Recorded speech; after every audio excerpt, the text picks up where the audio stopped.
Amen. Praise the Lord. Minsan pa po palakpakan po natin ang ating Panginoon sa umagang ito, sa araw na ito. Praise God. Good morning, good afternoon, good evening po. Sa bawat isa, naniniwala po ko na kung saan may magandang gagawin sa atin ng ating Panginoon. By the way, pwede po ba at least 2 o 3 tao, batiin naman natin na nakaka-bless na good morning. Ayan, praise the Lord. Yung pag-greet mo pa lang sa Kanya ay nakaka-bless na, parang nag-lunch na siya at nag-dinner. So praise God. Amen. So tayo po ngayon ay nasa series break natin. At next week, napakaganda po ng panibag ng brand new series natin sa next month. Ito po ay Unlikely Heroes. Ibig sabihin yan, masusurprise ka kung ano yung pwede palang maging ikaw. Magugulat ka na lang, ano pa ba ang pwedeng gawin ng Panginoon sa buhay mo? May marami pang mga surprises ang Panginoon na nakalaan sa iyo. Lagi ko ang sinasabi, di ba, ang past natin, history na yon. Wala ka na mababago doon, wala ka na magagawa.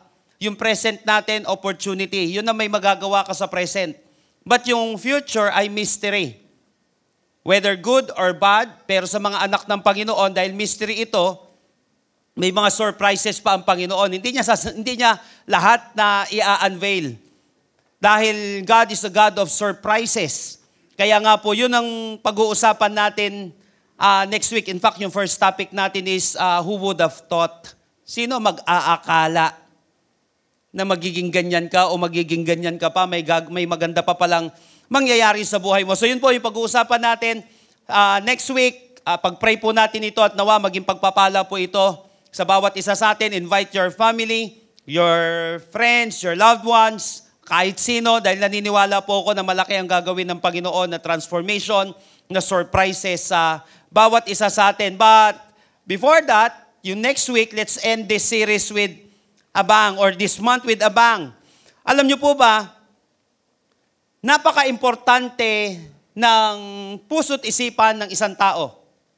And a lot of experts says na may isip din ng ating puso. Kaya kung mababasa natin sa Biblia, for as he thinks in his heart, so we see, hindi mo na yun ang pag-uusapan natin ngayon. Dahil yung mga components ng pag-uusapan natin. Alam niyo po ba, someone said that unless you are not defeated in your mind, victory is possible. Unless you are not defeated in your mind, victory is possible. Indeed, you are the product of what you believe. A lot of people, even in spiritual and secular, binabangga yung ganitong klaseng pag-iisip. Lalo na yung mga mananampalataya na hindi masyadong believe pagdating sa miracle, pagdating sa mga spiritual powers. May mga ganong mananampalataya na maniniwala lang, mangyayari na. Iisipin lang, mangyayari na. But they forgot, ang dami mong ginagawa araw-araw na inisip mong ginawa mo . Palagay ko, mayroon po sa inyo dito, inisip mo, gigising ka, nangyari naman. Inisip mo na magsisipilyo ka, nangyari naman. Inisip mo na pupunta ka dito, nangyari naman. Basic, di ba? Napaka-practical. Kaya lang, sa isang tao na kung saan ayaw talagang maniwala o ayaw pang maniwala, ay mahihirapan talaga. But the truth is, unless you are not defeated in your mind, victory is possible. You are the product of what you believe. Produkto ka ng pinaniniwalaan mo. Naniwala ka ngayon na pwede mong masuot ang damit na yan. Produkto ka ngayon ng kulay ng damit na suot mo ngayon. Produkto ka ng gupit na mayroon ka ngayon. Produkto ka ng kulay ng buhok na mayroon ka ngayon. Tingnan mo yung katabi mo, anong kulay ng buhok niya? Anong gupit niya? Napansin natin, you are the product of what you believe. You become what you believe. Napakatindi, importante ng pananampalataya. Sabihin nga po natin, I believe. Napaka-importante ng paniniwalang ito. Ito po yung pag-uusapan natin ngayon. Makikita natin yung napaka-tinding epekto ng ating pananampalataya. At paano tayo mag-ooperate dito? I want you to open your Bible with me. In Mark chapter 11, verses 24 through 25. Or 22 to 24. Mark chapter 11, verses 22 through 24. Verse 22. Have faith in God. Pwede po ba sabihin natin, declare natin, have faith in God. Tignan niyo po ha. Have faith in God, Jesus answered, I tell you the truth. If anyone says to this mountain, go, throw yourself into the sea, and does not doubt in his heart, but believes that what he says will happen, it will be done for him. 24. Therefore, I tell you, whatever you ask for in prayer, believe that you have received it, and it will be yours. Sinabi po ng ating Panginoong Hesukristo. Ano po ba yung background nito? Bakit nag-arrive si Jesus Christ ng believe, have faith? Sa verse 22, mas maganda makita natin, actually in verses 20 and 21 lang, magkakaroon na tayo ng idea. Atras lang tayo ng konti. Sinabi, yung background nito, in the morning, as they went along, they saw a fig tree, withered from the roots. Peter remembered and said to Jesus, Rabbi, look, the fig tree you cursed has withered. Nung umaga po, sila ay naglalakad, nakita nila yung kinurse ni Jesus Christ na fig tree. Yung iba naman po sa atin, alam na kung bakit kinurse ni Lord yon. Nagugutom siya at that time. So ina-expect niya, of course sinabi ng iba, hindi naman season ng fig tree at that time. Bakit daw mag-expect? Hindi mo mag-expect si Lord nang hindi niya alam yan. Kasi may mga fig tree, kahit hindi mo season, mamumunga pa rin siya. May mga ganun na mga halaman. May mga ganun naman puno. So nag-expect si Jesus Christ na may makukuha siya dito. Kaya lang, mamaya dyan, wala naman siya. Sa gutom niya siguro. Sabay ganun. Simula niyan, hindi ka na, simula ngayon, matutuyo ka na. Hindi ka na mamumunga dahil matutuyo na nga siya ng matindi. So mamaya, siguro hindi agad nangyari. Mamaya dyan, pagdaan nila, kinaumagahan, nakita ni Pedro, naalala niya yung sinabi ni Jesus, yung ginawa ni Jesus Christ. Sabi nga nun, Rabbi, the fig tree you curse has withered, nabilib ngayon. Si Peter, nabilib siya. Paano nangyari yun? Sinabi mo lang na matuyo ka. Nangyari na. Yun nga sinasabi natin yun. Sinabi lang na ganyan, mangyayari. Sorry ka. Dahil di ka naniniwala. Huwag ka na lang maniwala. Kung ayaw mo talaga. Pero sa mga may pananampalataya, malaki ang tsansa na mangyari sa kanila ito. Nakuha po natin, nakita, the fig tree you cursed has withered. So namangha sila sa ginawa ni Jesus. At ginawa naman ito ni Jesus na opportunity to teach them about the manifestations or the power of faith. Have faith in God. Actually, yung verse 22 natin, na have faith in God, foundation ito ng true faith. Foundation ito ng tunay na pananampalataya. Kasi pwede tayo magkaroon ng faith sa inuupuan natin. Hindi ka uupo sa inuupuan mo ngayon kung hindi ka naniniwala na kaya kang kargahin yan.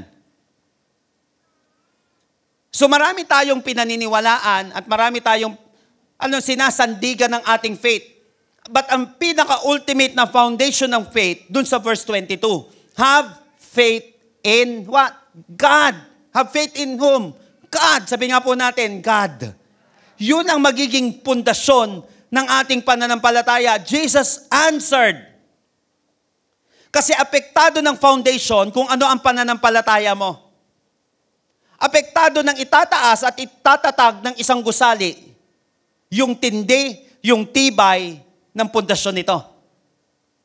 Kung ang ginawa nating pundasyon ay pera lamang sa mundong ito, kung ang gagawin nating pundasyon ay tao lamang o tayo lamang, pwede, pero hindi napakatatag na pundasyon. Bakit? Lahat ay nawawala.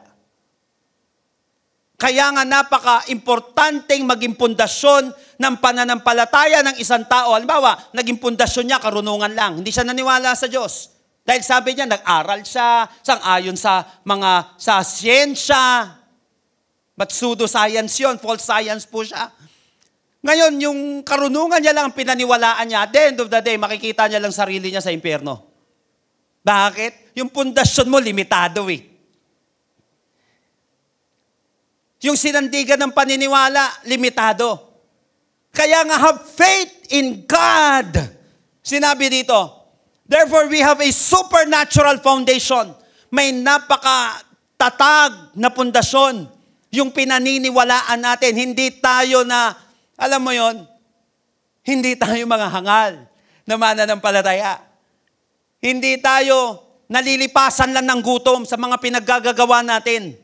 Ibig sabihin, may napakatatag na pundasyon yung ginagawa nating pagsamba. Biruin mo kahit bumabagyo. Kahit umuulan, bakit ka nandito? Bakit ka pa rin sumasamba sa Panginoon? Dahil naniniwala ka hindi simple yung ginagawa natin. Yung ginagawa natin ay may matatag na pundasyon. Yung ginagawa natin ay para sa Panginoon. At ang Panginoon natin ay hindi patay. Siya ay buhay kailanpaman. Jesus is alive forevermore. Hindi sayang ang lahat ng ginagawa natin. Amen po ba? Pwede po ba palakpakan natin ang Panginoon ngayong umagang ito? Praise the Lord. Kahit masama ang panahon, mamaya nga, pagtapos na ito, takbo agad ako na Navotas. Alam nyo naman sa Navotas, shout out. Di ba, konting ulan, ewan ko lang ngayon, mukhang maganda na. Meron silang sports complex yata doon ngayon, maganda na, may aircon na rin eh. So mamaya, hindi ko alam kung anong dadaanan, hindi ko alam kung anong mangyayari doon. Pero naniniwala ko, mapupuno pa rin lugar na yun. Bakit? Kasi yung mga tao naniniwala sila sa pundasyon nung kanilang ginagawa, sa pundasyon ng kanilang pananampalataya. Have faith in God, Jesus answered. Tapos pagtungtong ng verse 23, I tell you the truth. Napaka-importante kasi na maglatag ka muna na itong pundasyon, tapos maglatag ka ng katotohanan. Kasi pag sinabi mong, I tell you the truth, sigurado bang totoo yan? Paano ba masasabing truth ang isang bagay? Okay, masabi mong truth ang isang bagay kapag yun yung original. Yun yung pinaka-ultimate truth. Pag nanggaling sa pinaka-creator, pag nanggaling sa pinaka-original, that's the truth.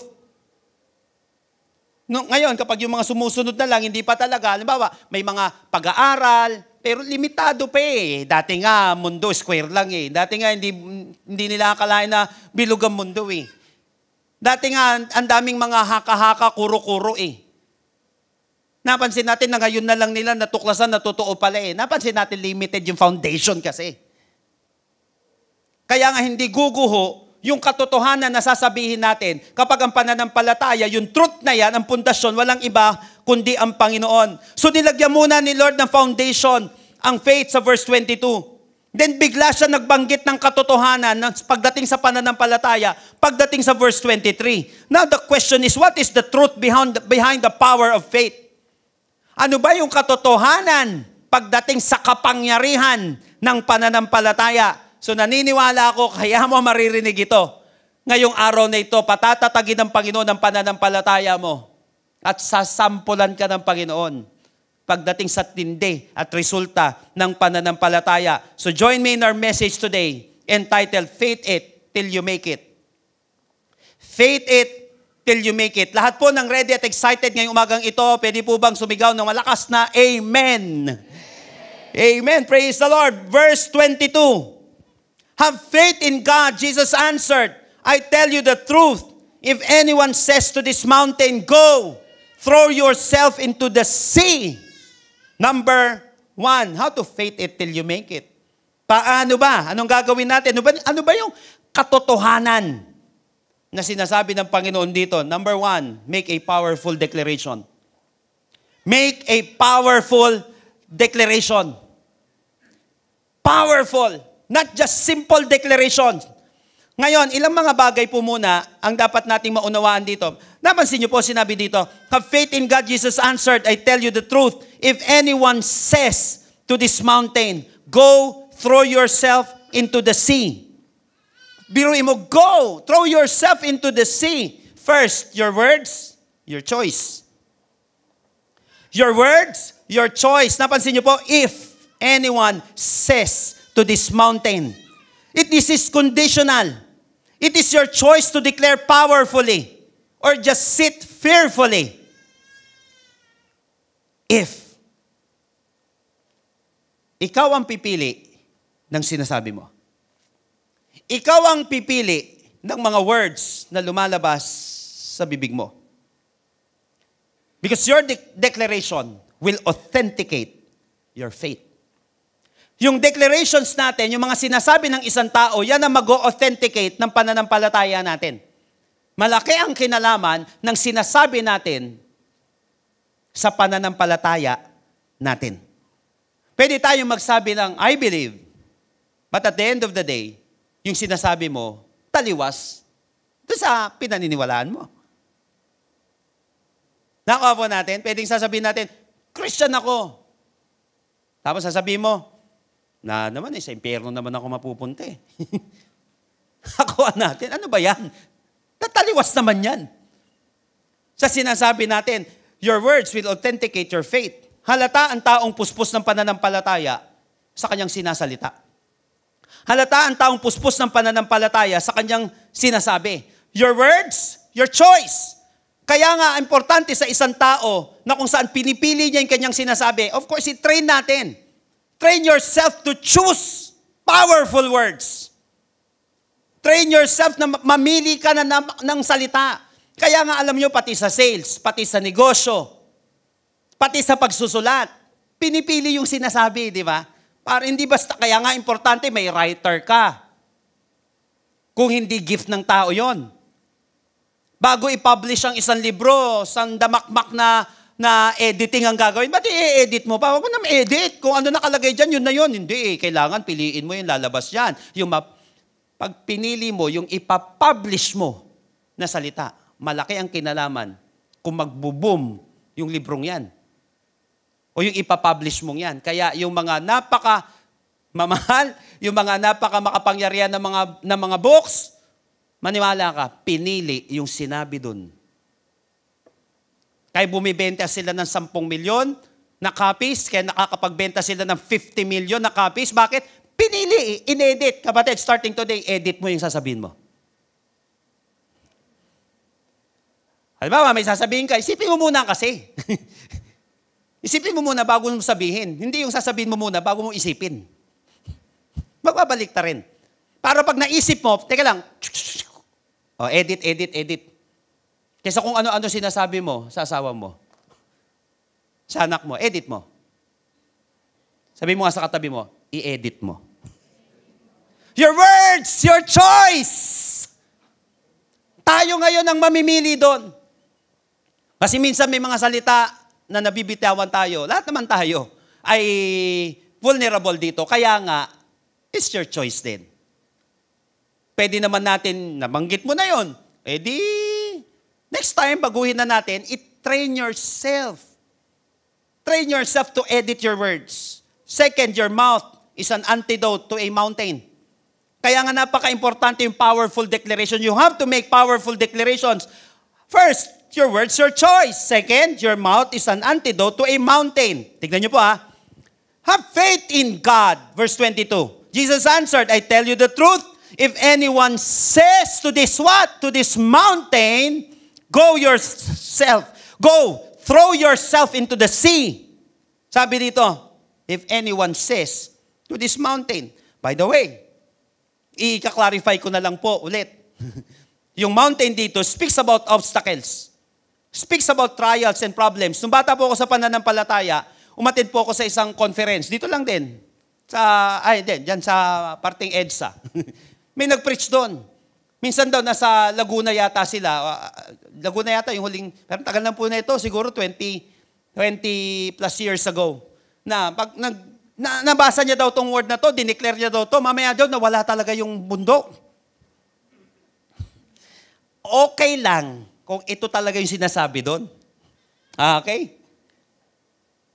Pero sinasabi nga natin sa hermeneutics natin, yung art and science of biblical interpretation, if the sense doesn't make sense, make another sense. Kasi pag nagbasa ka ng Bible, first, ang unang atake mo dyan, dapat literal yan. Para nang sa gayo, wag na kung ano-anong mga deeper truths, yung ibabaw nga, hindi mo maintindihan, deeper pa. Baka kung saan-saan na tayo mapunta dyan. Baka mamaya, mas Diyos ka na rin sa Diyos. Hindi ka na lang ang anak ng Diyos. Hindi na lang ikaw yung, alam mo yon, yung Son of God. Of course, mga anak tayo ng Diyos. Pero ibig na sintabi, mamaya si Jesus Christ ka na. Mamaya ama ka na rin. Mamaya mas lolo ka na ng ama. Ganun na nangyari. Kasi may deeper truth yan. Okay? Saka mo lang titignan yan na figurative if the sense doesn't make sense. Maghanap ka ng other sense. Diba? Sabi ni David, nung lumuha siya, bumaha sa bahay nila. Figure of speech yun. Wala naman, kahit ilang kabiguan mo, hindi naman bumaha ng luha sa bahay ninyo. Yung iba dito, ang dami mo ng pain sa buhay. Hindi ka nga nakapuno ng isang tabo ng luha. Napansin natin, ibig sabihin, figure of speech siya. Matinding kapighatian, matinding kalungkutan ang ibig sabihin nun. Ganon din dito. Okay, nung sinabing, if anyone says to this mountain, yung mountain dito speaks about obstacles, trials. So Jesus is using a figure of speech here. In fact, mountains represent great difficulties that must be removed. Zechariah 4:7. O, yung sikat na 4:6, di ba? Not by might, nor by power, but by my spirit, says the Lord. Tapos Zechariah 4:7, that tall mountain will be like a flat place to Zerubbabel. He will build the temple. Biruin mo, magiging flat daw yung mountain na yon para kay Zerubbabel. So, ibig sabihin, kasi magtatayo sila ng templo doon. So, napakahirap. Bundok eh. Ibig sabihin, maititindig yung templong yan sa ibabaw ng bundok na ito. Ayun sinabi niya, kahit mahirap. So, ito yung mountains na ito yung great difficulties that must be removed. At ang maganda dito, it is our faith that God enables us to overcome these obstacles. Yung pananampalataya, that's why your mouth, your words, is an antidote to a mountain, to an obstacle, to a trial, to problems. Lahat na may mga siguro, naniniwala po ako may mga obstacles ka ngayon na kinakarap sa mga estudyanteng ito. Ang mga estudyante na nandito ngayon. Yung iba sa inyo, may mga trials ngayon, kumakatok na naman si Judith. Yung iba nga, overdue na. Yung iba, malapit na. Nakuha po natin yon. Yung iba, may mga iba't ibang mga obstacles tayo sa ating buhay. Maybe kaya mo ito narinig, napaka-importante ng pananampalataya. Of course, nilalagyan ng action ng faith. Pero anong i-a-act natin? Kinakailangan magkaroon muna ng pundasyon, yung i-a-act natin. So for the mountains to be moved, there must be a powerful declaration. Ilan na po ang nalikhang kasaysayan, mabuti o masama, dahil sa powerful declaration? Walang pasok. Wala ng pasok. Namansin natin, holidays, martial law, iba't ibang mga declarations sa bahay ninyo, grounded ka. Hindi siya makalabas. Huwag gagamitin yan. Hindi nagagamit. Pansin mo. Kaya yung words natin, ina-edit natin. Choose your words. At napaka-importante na yung words na to, malaman natin, is an antidote to a mountain. Kung meron ka mang obstacles ngayon, kung meron ka mang trials ngayon, kung may iniinda ka man ngayon, napaka-importante ng mga salitang yan. Nalalabas sa ating bibig kasi katapat ng mountain na yan, yung mouth mo. Katapat ng mountain na yan. Yung sinasabi natin. Dahil napaka-makapangyarihan ng sinasabi natin, higit sa lahat, na nakapundasyon sa salita ng Diyos. Maniwala ka na uutusan ng mga mountains natin sa buhay. Ibig sabihin, napapaalis at napagtatagumpayan ito. Kaya nga halata sa bibig ang taong may pananampalataya. Alam niyo po ba that research has proven that when someone hears something over and over again, they begin to accept it as truth. Sabi ng pag-aaral, kapag ang isang tao lagi niya naririnig ang isang bagay, ang isang salita, na-accept niya yung nakatotohanan kahit hindi naman. Kahit totoo hindi. Nagmumukhang katotohanan kasi lagi niya yung napapakinggan at lagi niya yung nasasabi. Kaya nga napaka-importante, minsan naman talaga di ba? May pumapasok sa isip natin na hindi maganda. Tama. Tao tayo Kaya lang, gaano mo pinatatagal yan? Ano yung mas nangingibabaw? Ano yung nag-feel sa'yo ng mga words? Kaya nga yung isip natin, pwede maging filter yan Bago pa man lumabas sa bibig yan at gawin mong filter yung isip mo. Kapag may pumasok na hindi maganda, labas. Kasi pag umulit-ulit ng isang bagay na hindi naman totoo, nagmumukhang totoo sa isang tao, At yun na ang paniniwalaan niya, yun na ang iaak niya. Nabalitaan niyo na po, yung nagkamali ng resulta. Akala niya may taning na siya kasi yung nakuha niyang result. Buong buhay niya nakahiga siya. Mga anak, pinatawag niya lahat ng anak niya. Ito sa'yo mapupunta yung lupa sa isang paso natin. Itong halaman ko, yung bonsai ko, sa'yo na lang. Hindi na ako magtatagal. Mamaya dyan, may tumawag sa kanya. Humihingi ng pasensya. Nagkamali pala na naiabot. Na resulta, hindi pala siya. Wala ka naman pala eh. Bakit nanghihina ka? Ba't humiga ka na lang? Kasi sabi ganito eh. Napansin mo kahit di naman totoo. Nangyayari sa buhay natin. Takutin ka nga, minsan hindi totoo. Mamaya takot na takot ka na. Naku, magugulo na mundo. Takot ka na ng ganyan. Mamaya, hindi naman eh. Napansin mo, naaapektuhan ka ng isang salita na umulit-ulit sa iyong isipan. That's why declarations are powerful. The only issue with this is that God's Word, yung God's Word na kung saan pinaniniwalaan natin. Alam niyo ba, His Word is in our mouth, will shape and mold everything in our life, even yung heart natin, yung puso natin, yung isip natin, yung salita ng Panginoon. Kasi gaano ba ka-powerful itong Word of God na ito? Hebrews chapter 11 verse 3. Because of faith, we understand about how God made, sabi nga po natin, made. Litin ko Because of faith, we understand how God made the universe. He spoke His Word to make it happen. In that way, God made all the things that we can see. He made them from things that nobody could see. That's why declarations are powerful. He spoke His words to make it happen. Let there be light, and there was light. Let there be, and there was. Alam niyo po ba, in linguistic determinism says that people experience the world based on the language they regularly use. People experience the world based on the language they regularly use. Kung ano yung na-experience mo, depende yan sa pang-araw-araw na ginagamit mong salita. Kaya nga napaka-importante, may journal po kayo. Pag nagde-devotion kayo, sulat nyo. Tapos lalagay sa puso. Maganda yon yung pagsusulat kasi umuulit-ulit siya, nare-register eh. Yung isipin mo lang powerful na eh. Yung inisip mo pa tapos sinulat mo pa. Kasi babalik-balikan mo siya. Mamaya kaka-paste mo, tapos ipopost mo. O kaya mamaya dyan, alalahanin mo ulit. Para nang sa gayon, nananatili siya. Sa madaling salita, language creates reality. Language creates reality. Napansin mo yung boss mo pag nag-iwan ng note? Ito gawin mo. Mamaya nagagawa mo siya. Napaka-basic eh. Nakuha mo natin, kaya lang napaka-importante ng practice. Napaka-importante ng practice. One study, a research project by Tommy McKay on the power of declaration.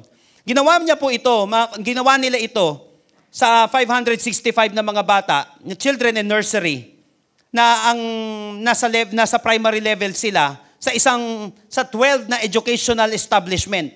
At half nun ay may pinagawa sila, kalahati nun, wala silang pinagawa. Doon sa kalahati nun, sinabi nila, gumawa ang mga batang ito ng bold na declarations.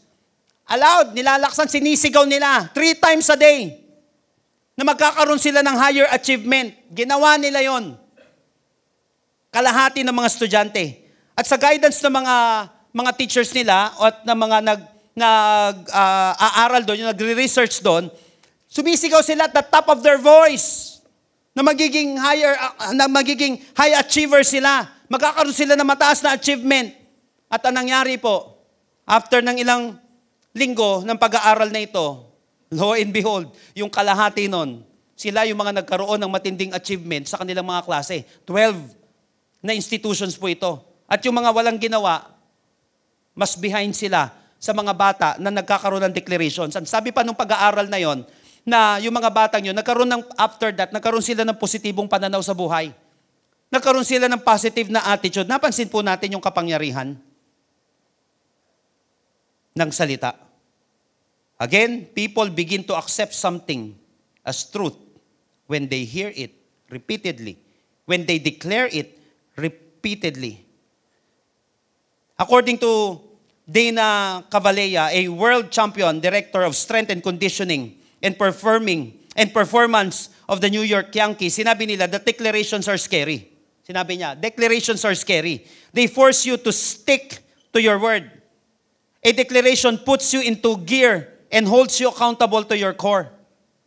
Nakakatakot nga lang kasi sinabi mo eh. Kaya lang, doon na madedevelop yung pananampalataya mo. Kasi dahil sinabi mo, paninindigan mo ngayon. O napansin mo, nadadala yung buhay mo eh. Adam Queenie, an executive mentor, once said, declarations are part of what moves leader forward. And one of the most significant ways that leaders create possibilities in the world. Napaka-importante ng declaration para umusad ang isang tao at maging posible ang isang bagay na pinaniniwalaan niya. So ayusin mo ang mga sinasabi mo at mga declarations mo. Why? Because you will possess what you confess. You will possess what you confess. Indeed, there is power in declaration. Joel chapter 3 verse 10, let the weak say, I am strong. Sabi ni Don Moen, padagdag niya pa doon, let the poor say, I am rich.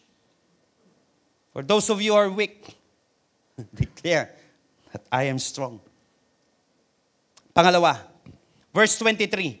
I tell you the truth, if anyone says to this mountain, go throw yourself into the sea, and does not doubt in his heart, but believes that what he says will happen, it will be done for him. Una, make a powerful declaration. Pangalawa, maintain a protected emotion. Para makapag-operate tayo, pagdating sa pananampalataya, at pakinabangan natin itong faith na ito, napaka-importante, hindi ka lang na gumagawa ng mga powerful na declarations, but mag-maintain ka rin ng protektahan mo yung emosyon mo. Maintain it. So Jesus is telling us here to protect our emotion. First, become the manager of your emotions. Become the manager of your emotion. Dahil emosyon natin ito, tayo magmamanage nito. Kung ano ang papasok sa emosyon na to, kung ano magiging reactions ng emotions na ito. Dalawa pong pag-aaral in 2010, according po sa National Library of Medicine, sinuggest nila that having good emotional regulation o paano natin minamanage o regulation skills is linked to well-being. Plus, yung pangalawang pag-aaral found that potential link between these skills and financial success. Kaya nga yung bottom line na sinabi ng National Library of Medicine, the ability to regulate emotion is associated with greater well-being, income, and socio-economic status. Kung paano natin din minamanage yung emotion natin, nakaka-apekto yan sa well-being mo. Sa magiging income ng tao. Sa socio-economic status natin. Malaki ang epekto niya. Kasi pag hindi mo makontrol pumapasok sa emosyon mo, hindi mo nakokontrol emosyon mo, bukas makalawa, pwedeng wala ka ng trabaho. O bukas makalawa, hindi ka na nagtatrabaho. Dahil nakagawa ka ng hindi maganda. So maintain a protected emotion. Ayusin natin ang laman ng puso natin. Because your emotion highly affects your motion. Your emotion highly affects your motion. Yung emosyon na ito, naaapektuhan nito kung ano magiging motion natin. Halimbawa, napipighati ka. Kaninang umaga, hindi na muna ako magsisimba. Napansin natin, hindi ka na pupunta dito. Pero kahit nasasaktan ka, o ano man pinagdaanan mo, pero sinabi mo, hindi, gawin ko ito para kay Lord. Di naman itong emosyon na to ang Diyos ko eh. In fact, siya nga mag-heal sa akin eh. Napansin natin yon, your emotion highly affects your motion. Kung ano yung nararamdaman mo. Napansin mo nung huli ka na in love? Ni-stalk mo eh. Pinupuntahan mo. Gumagawa ka ng paraan eh. Kung ano yung nararamdaman mo. At meron ka nararamdaman, na titingin mo hindi pa tama, na ma-manage mo ngayon siya. So hindi ka ngayon nadadamage. Kasi nga, nare-regulate mo yung emotion mo. Second, because doubt is a dream killer. Kaya napaka-importante, protektahan natin yung emotion natin because doubt is a dream killer. Doubt will kill your dream. It will crush your destiny. Kaya hindi pwede yung doubt na ito. Alam niyo po ba, yung word na heart dito is the Greek word kardia. Ibig sabihin din nito, feelings. Yung word na doubt naman in Greek, diakrino. Ang ibig sabihin nito, to withdraw from. Yung ibig sabihin ng doubt na ito, nagwi-withdraw ka from. Umaalis ka na halos dun sa pinaniniwalaan mo. Kaya nga alam niyo po ba yung Latin word ng doubt? Dubitate. Ibig sabihin yan, double. Ano ibig sabihin? No? Therefore, ibig sabihin dito ni Lord, huwag mong hatiin ang puso mo. Huwag mo siyang i-double. Huwag kang aalis doon. Sa pinaniniwalaan mo. Napansin natin yun, huwag mong hatiin ang puso mo. Why? God created it one, so don't make it two. Sabi mo nga sa katabi mo, huwag mong hatiin ang puso mo. Yan. Pag hati-hati ang puso, mahirap. Ginawa lang yan ni Lord na isa. Kapag hinati mo ang puso mo, ikaw din na masasaktan eh. Nakuha mo? Ilang beses mo nang ginawa yan. Napansin mo, pag hati-hati ang puso mo, ang hirap magdesisyon. Pag isa lang ang kakainan mo, wala ka namang problema eh. Pag 10, ang hirap na. Napansin mo, minsan nag-aaway pa kayo. Saan tayo kakain? Saan tayo kakain? Samantalang nung isa lang ang kainan, di kayo nag-aaway eh. Minsan, nung konti lang ang damit mo, di ka malilate. Nung atsandamakmak na yung damit mo, 2 oras ka na namimili. Kasi ang hirap. Ganun din sa puso ng isang tao, mas tumatagal ka, mas nahirapan ka. Paghati-hatian. Kaya nga may mga tao no, nananalangin sila, ang prayer nila, sana 2 ang puso ko. Yun, di ba? Sa inyo, sana 2 puso ko. Yan. Tignan mo, maniwala ka. Kapag 2 na puso mo, sasabihin mo na naman, darating ang panahon, sana 3 na lang. Ano ba yan? Mamaya, sige, granted, binigyan ka ng 3 puso para maikarga yon. Kung sino mang gusto mong ikarga dyan. 3 na puso mo. Pagkaraan ng ilang taon, sana 4 na lang. Ano ba yan? Bakit isa lang ang puso mo? Ibig sabihin, alam ni Lord ang ginagawa niya. Sapat na ang isang puso para masukat ang iyong pagkatao. Bakit? Mahirap makahuli ng blessing ang taong hati ang puso. Kaya nga may kasabihan that you cannot chase 2 rabbits at the same time. Kapag may gusto kang mahuli, isa-isa lang. Pansinin mo kapag paiba-iba naman ng puso ng tao, madalas siyang nasasaktan, madalas siyang nawawalan, at madalas siyang napag-iiwanan. So if you want to chase your dream, don't chop your heart. Huwag siyang hatiin. Protect your emotion. So putting some work in protecting your emotion may literally pay off. Kapag pinapractice natin na i-regulate yung emotion na ito, maniwala ka magpi-pay off yan. Magpi-pay off yan. Ikaw din ang makikinabang niya. Pag tinamaan ka, may humahati ng puso, bago kumilos, umupo ka, manalangin ka, parang sa gayon, alam mo kung anong gagawin mo. Nakuha po natin, lahat nga tayo. Dumadating yung panahon, we have a lot of choices. Isa lang ang pinagbabawal sa kanila ni Lord kay Adan at Eva eh. Di ba? Isa lang eh. Tapos mamaya, ang dami naman pwedeng kainin eh. Tapos mamaya dyan, pinili mo pa yun eh. Napansin natin, lahat tayo ay dumadaan araw-araw sa napakaraming pagpili. Kaya nga, napaka-importante na protektahan mo yung emosyon mo because your doubt is a dream killer. Kaya nga sinabi dito, if anyone says to this mountain, go throw yourself into the sea and does not doubt in his heart. Nais ng Panginoon, starting today, protect your emotion. Protektahan mo yan. Biruin mo, 3 years ka na sa college, hindi pala yun ang gusto mo. Ang daming nasayang. Hamansin mo yun.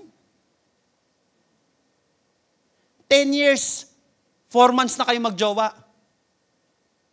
3 days, 4 hours, and 3 minutes na kayo magjowa. Napansin mo, pagkatagal-tagal na, hindi ko pala siya mahal eh. Bayon. Hindi ko sinabing di tayo nagkakamali. Kaya lang, starting today, may mga bagay na dapat tayong i-reconsider din naman. Pero para nagsagayon, mas nag-grow tayo, nagmamature tayo sa mga decisions natin araw-araw, learn to protect your emotion. Kaya nga isa lang yung pusong yan eh. Para nang sa gayon, focus ka sa pagpoprotekta dyan. Focus. Last but not the least, verse 23, I tell you the truth, if anyone says to this mountain, go throw yourself into the sea, and does not doubt in his heart, but believes, etong ganda nito, but believes that what he says will happen, it will be done for him. 24, therefore I tell you, whatever you ask for in prayer, believe that you have received it. Number 3, manifest a positive expectation. Para nararanasan natin yung power ng faith na ito, you have to manifest a positive expectation.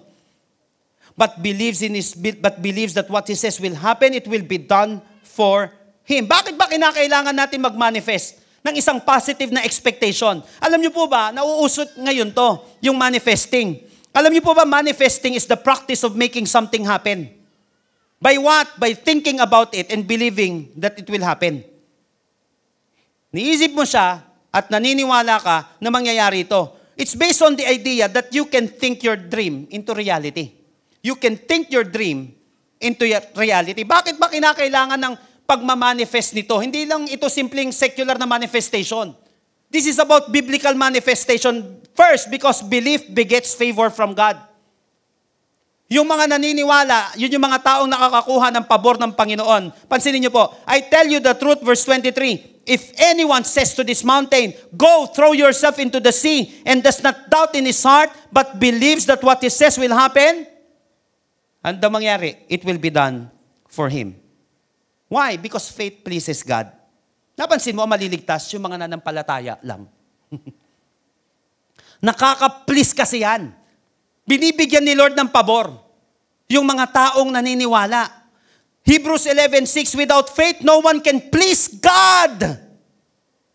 Without faith, no one can please God. Anyone who comes to God must believe that He is real and that He rewards those who truly want to find Him. Pero mo may reward. Yung mga taong yon, napiplease ang ating Panginoon.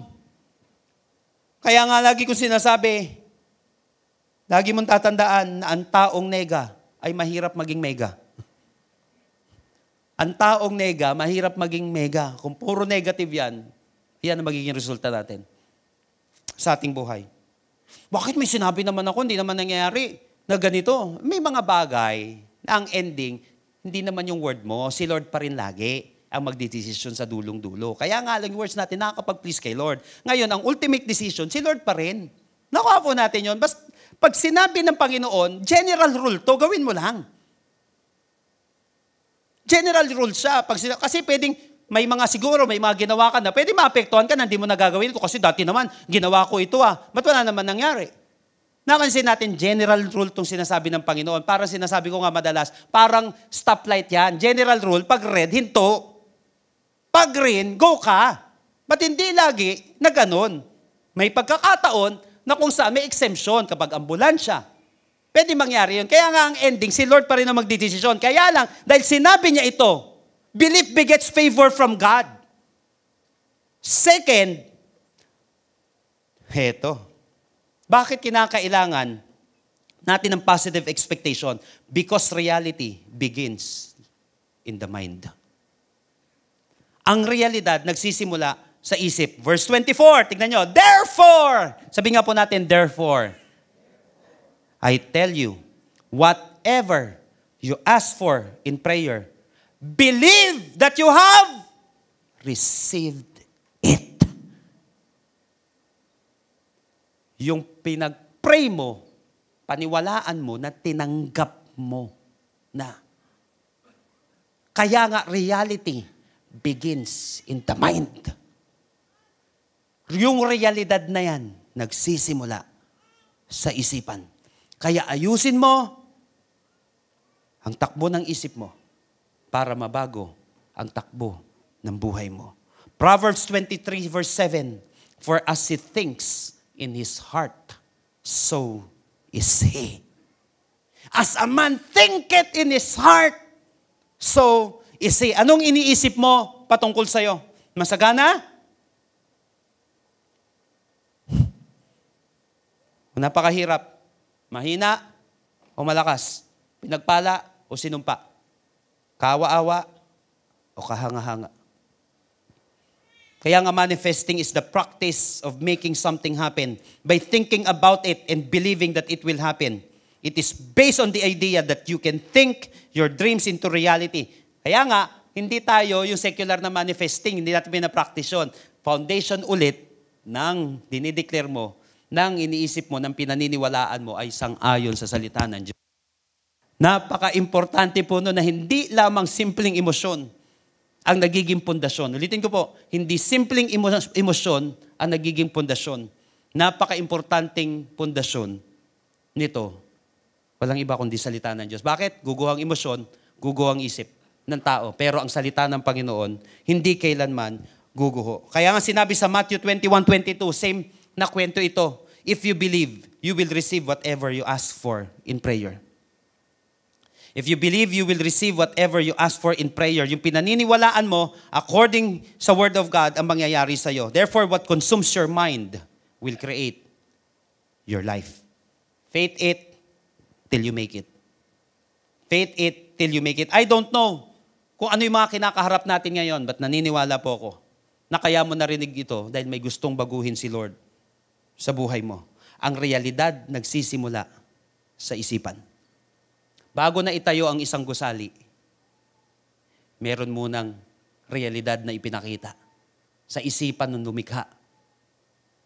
May perspective siya. Napansin natin? Kaya napaka-importante ng perspective ng isang tao. Kasi kung ano yung drawing, make it sure na ganun din yung mangyayari. Kaya nga ang mga nalikha na mga nakikita natin ngayon, nangyari muna yan, hindi sa visible world. Nasa invisible world muna siya. Nalikha muna ang nakita mo ngayon sa isipan ng isang tao. Ngayon ang tanong, ano yung lilikhain mo sa isip mo na according sa salita ng Panginoon? Ano yung lilikhain mo sa isip mo ngayon?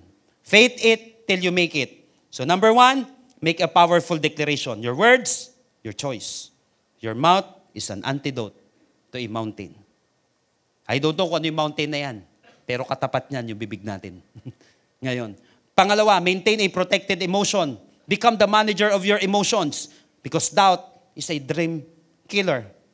Last but not the least, manifest a positive expectation because belief begets favor from God and because reality begins in the mind. The bottom line is, God honors faith. Ino-honor ng Panginoon ang pananampalataya ng mga tao na nakabase sa Kanyang salita. Kaya mo napakinggan ito, maniwala ka. God will surprise you. Namamangha ka na lang at makikita mo na lang, grabe, napaka-powerful ng salita ng Panginoon.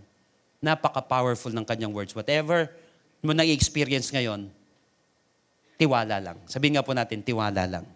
At makikita mo na lang, mararanasan mo siya.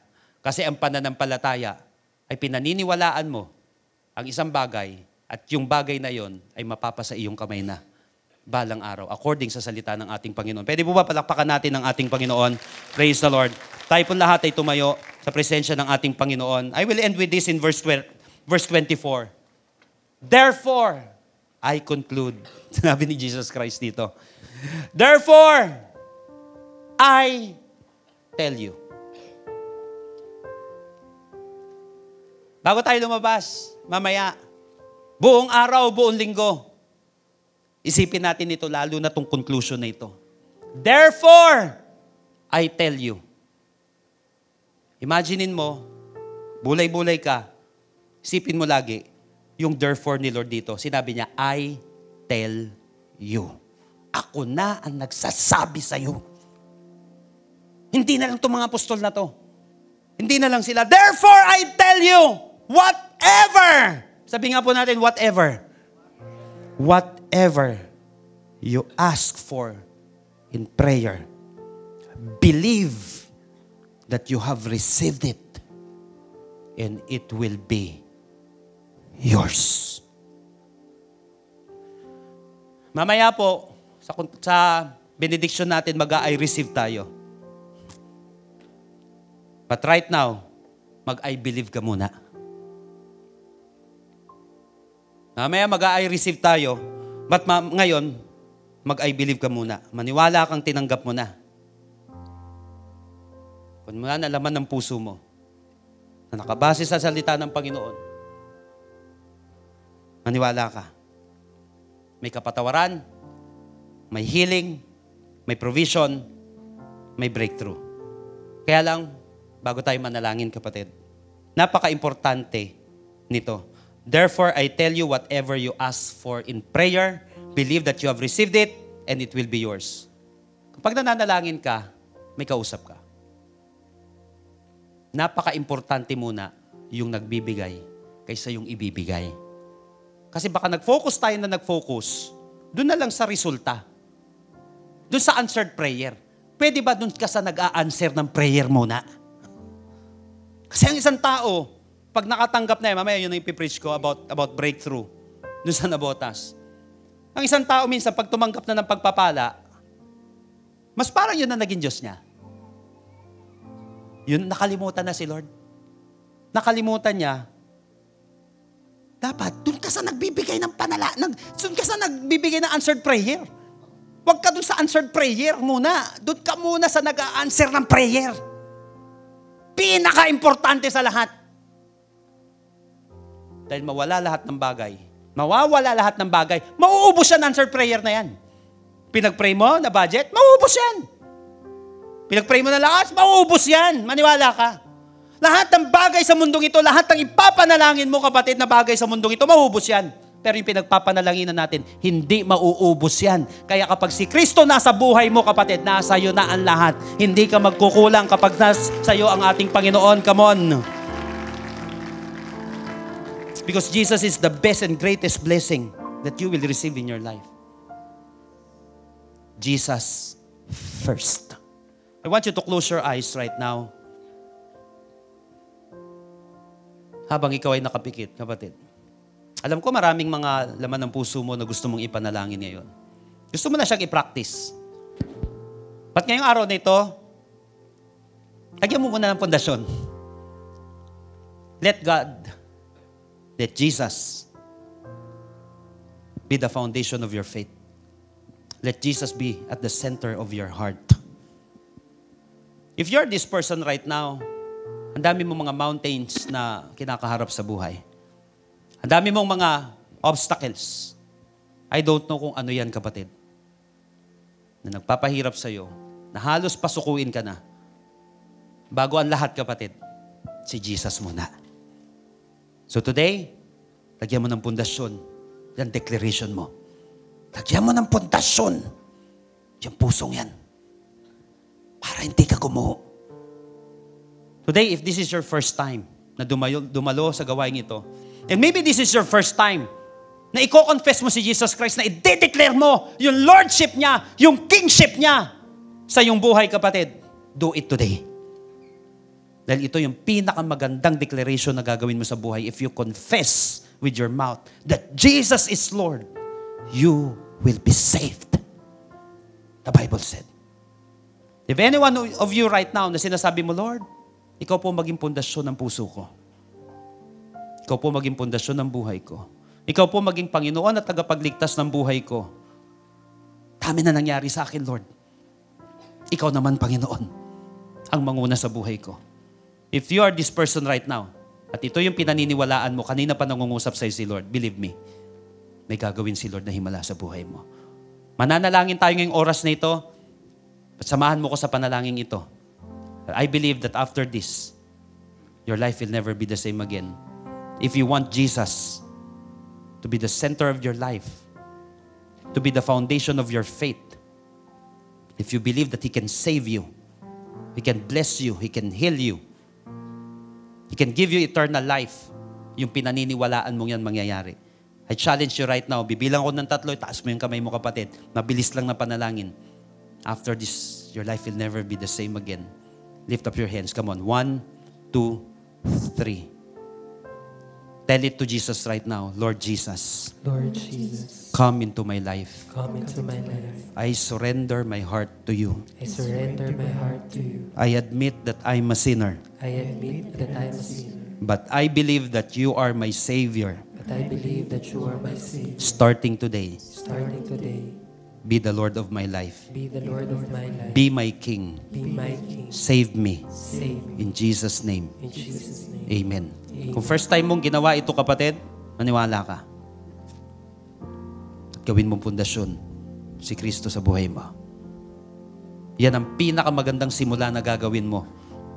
After your heartbreak, after ng failure, after na nangyari na hindi maganda sa buhay, pinakamaganda magsimula kay Jesus. Because He is the Alpha and He is the Omega.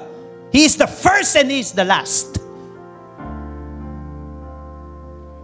Everything begins and ends with God. And for all of you right now, na gustong i-practice ngayon, itong bagay na ito, ano yung mga mountains na yan? Ano yung mga humahadlang na yan? Ano yung hindi mo maabot-abot? O kaya pinagmatinding pinagdadaanan mo ngayon? Somebody in this place right now, maybe may tinaningan ka na ng doktor. May dineclare na sa'yo ang tao, kapatid. Well, pwedeng totoo. But ang may last words lagi, walang iba kundi si Jesus. Maybe yung kaban ng yaman mo ay nagwa-warning na. Or maybe may kinakaharap kang napakabigat ngayong araw na ito. Therefore, I tell you, sabi ni Jesus, whatever you ask for in prayer, believe that you have received it and it will be yours. Create a reality in your mind right now according to the Word of God. Paniwalaan mo, lagay mo sa isip mo yung sinabi ng Panginoon. Practice your faith. Isang magaling na ikaw, isang malakas, isang nabagong ikaw. Isang sumaganang ikaw, isang matulungin na ikaw. Isang nakabangon na ikaw. Ngayong oras na ito. 30 seconds right now. Go.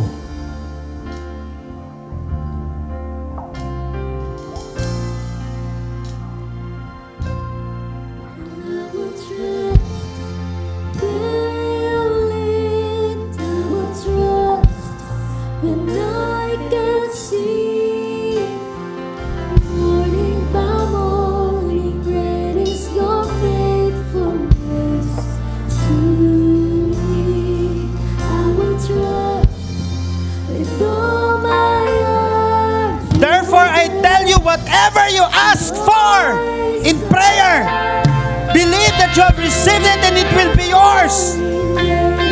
Yung Jesus na nagpagaling dati, nagpapagaling pa rin ngayon. Yung Jesus na gumagawa ng himala dati, gumagawa pa rin ng himala ngayon. Yung Jesus na nagligtas dati, ay nagliligtas pa rin ngayon. Yung Jesus na tumatanggap at nagtatransform dati, ay nagtatransform pa rin ngayon. He is the same yesterday, today, and forever. He is faithful. He is faithful. Just trust Him. He can do amazing things in your life. Kung may pinananalangin ka ngayon, paniwalaan mo na. Believe that you have received it. Practice your faith. Oh, fear, be reminded. Operate in faith starting today. Huwag kang basta-basta sumusuko. Huwag kang basta-basta nagpapabola sa anumang salita. Mas mananiwala ka sa salita ng ating Panginoon. Create a reality. My future is secure. In your mind, believe sa kakayahan ng Panginoon. Believe. Believe. Believe. I will trust when I can see morning by morning. God. to me. I want you to declare it Trust right now. with all my Simulan mo na manalangin. heart. You are good. Alam mo na mag-declare. May pinapagaling ang Panginoon ngayong oras na ito. May pinapalakas ang Panginoon ngayong oras na ito. May binibigyan ng kapayapaan ng Panginoon ngayong oras na ito. May binibigyan ng pag-asa ang ating Panginoon ngayong oras na ito. Where you lead Hindi mo kinakausap ang patay when I can't na tao. see. Sa buhay ka na Diyos. Morning, Nangungusap. morning, Sa pinakamakapangyarihan kang Diyos. Nananalangin at naniniwala. I will trust with all my heart. Oh, God. You are good. You always are. Oh, Jesus. Morning by morning, great is your faithfulness to me.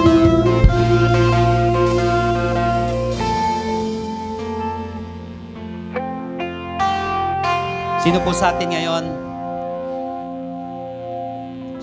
Maliwanag sa'yo yung mga prayer request mo, yung mga pinagdadaanan mo. Yung tila baga mga imposible sa'yo at sa mga tao o yung mga obstacles mo ngayong araw na ito.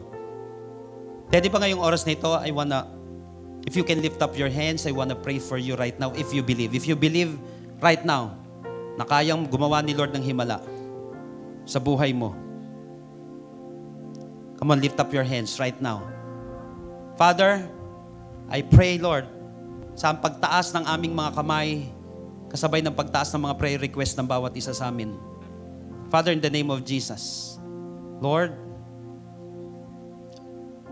napagtagumpayan ng bawat isa yung mga mountains na kanilang kinakaharap.